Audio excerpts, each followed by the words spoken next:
Mahigit 100 bahay ang nasunog kagabi sa Mandawi City sa Cebu.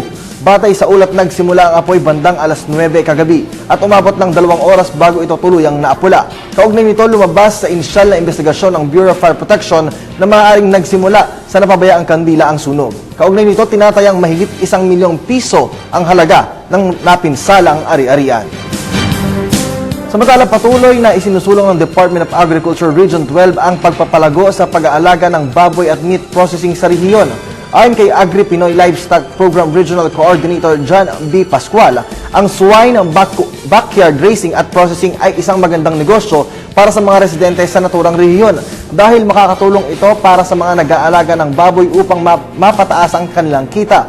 Sa pamamagitan umano ng meat processing, ang swine raisers na mismo ang gagawa at magsusupply ng mga produktong katulad ng longganisa, pork nuggets at tocino sa mga pamilihan.